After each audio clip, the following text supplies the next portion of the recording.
Welcome to the house of Ithiel, a spirit from God.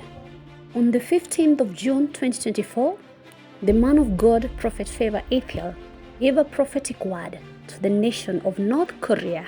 The prophet said, a sad news is coming to the nation of North Korea, that this will be for both the nation and the president. Viewers, let us see how this occurred in the nation. Also, the prophet spoke about turbulences, natural disasters, flood will cover the earth. Viewers, let us hear what the prophet said and its fulfillment. Don't forget to follow on all social media platforms as God Almighty has granted us grace. Thank you. This is for the nation of North Korea. There is a sad news coming. A big tree is about to fall. This will happen suddenly, nation of North Korea, to the people. This will happen suddenly to the people of the North Korea. I saw a leaf, a fresh leaf, fall in that nation. Our prayer is with them.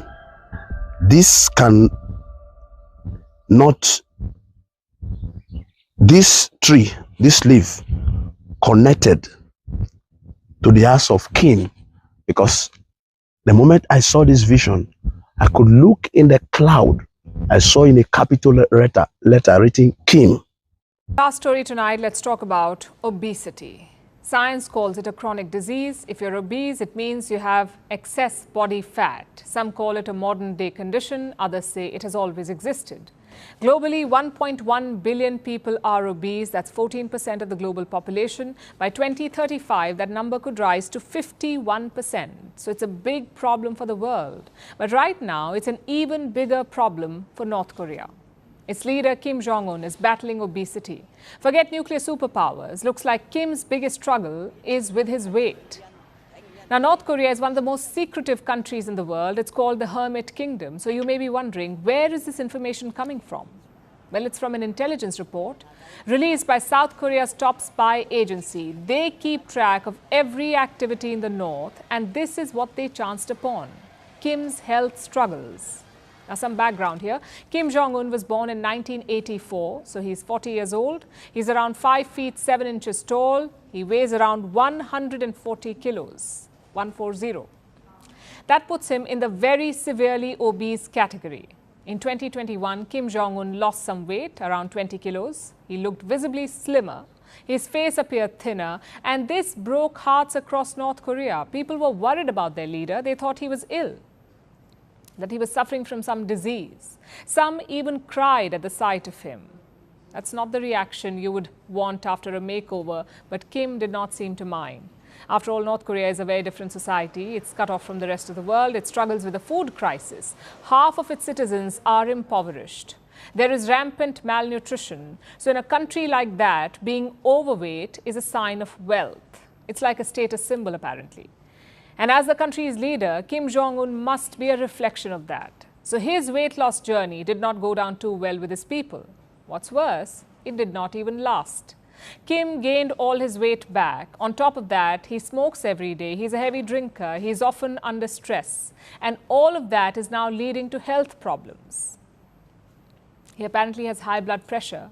He's suffering from diabetes, and if this continues, there could be heart problems too. Now, this is a national crisis for Pyongyang. Viewers, again, the Lord told me that the turbulences has not stopped. I saw flood above flood. This is not African nations alone, but this is like the Europe, America should wait for this flood. Many nations too to wait for this flood. Moving on, over 4,000 homes in North Korea's city of Sinuiju and Uiju County near the border with China have been flooded due to heavy rainfall. Around 7,400 acres of farmland, along with numerous public buildings, facilities, and roads have also been flooded.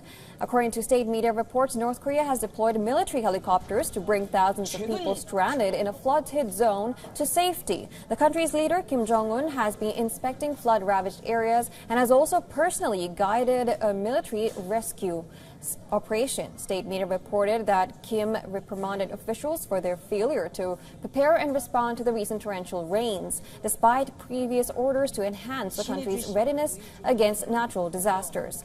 Last week, North Korea held a crisis meeting to discuss strategies to mitigate the impact of natural disasters on agriculture. North Korea has been enduring record-breaking downpours. In July, Kaesong City experienced an unprecedented 463 millimeters of rain. South Korea's meteorological administration said that it was the highest recorded in the north in 29 years. The North has been working to prevent floods, including releasing water from a dam near the inter-Korean border, raising flooding concerns in the south. The region has been affected by heavy rainfall from tropical storm Gaini in recent days, which has caused a landslide, killing 12 people in southern China and flash floods elsewhere. This morning, from a tropical storm to tornado fears, a possible twister touching down near Raleigh, North Carolina, damaging this middle school. It comes after a tornado tore through the central part of the state in Sampson County yesterday. I was very scared. As tropical storm Debbie continues to soak the East Coast. North Carolina's governor warning his state could get hit with more rain in one day than they normally see in months, urging people to stay off the roads. Now is not the time to see if your car floats, because it doesn't. 20 million people are under flood alerts from Georgia to New York. In Bullock County, Georgia, a number of roads washed out after dams were overpowered by fast-moving floodwaters. Rains from the tropical storm already flooding communities as far north as New York and New Jersey. And all the water overflowed into our homes over here.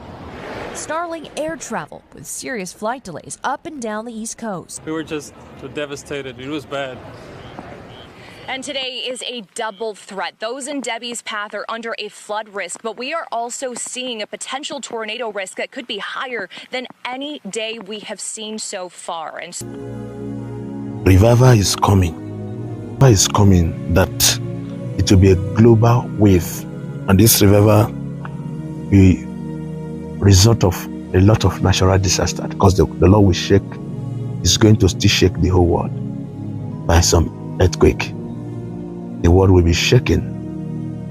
Okay? Residents of Japan's southern islands were warned to move away from the coast after a powerful earthquake triggered a tsunami advisory. That magnitude 7.1 quake, a big one, was centered about 20 miles off the eastern coast of Japan's largest southern island. That's about 700 miles from Tokyo. Scripps News anchor Alexa Liaco joining us now live with more on the earthquake. What have we learned this morning, Alexa? Good morning, guys. That 7.1 quake luckily did not cause severe damage or injuries at this point so far. The tsunami warning is not forcing mass mandatory evacuations, but the big concern now is that a second earthquake that could be just as strong and more damaging could follow.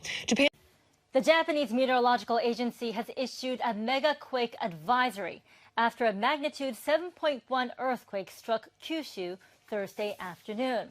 It's part of the Nankai Trough Earthquake Extra Information Protocol, which is a precautionary measure ahead of a possible mega earthquake. Preparations include reviewing local evacuation plans and routes, as well as ensuring furniture is fixed in place and checking emergency supplies like food and water. This follows analysis conducted by the Japanese government's Earthquake Research Committee. It estimates there's a high chance a magnitude 8 or 9 tremor could happen in the Nankai Trough over the next 30 years.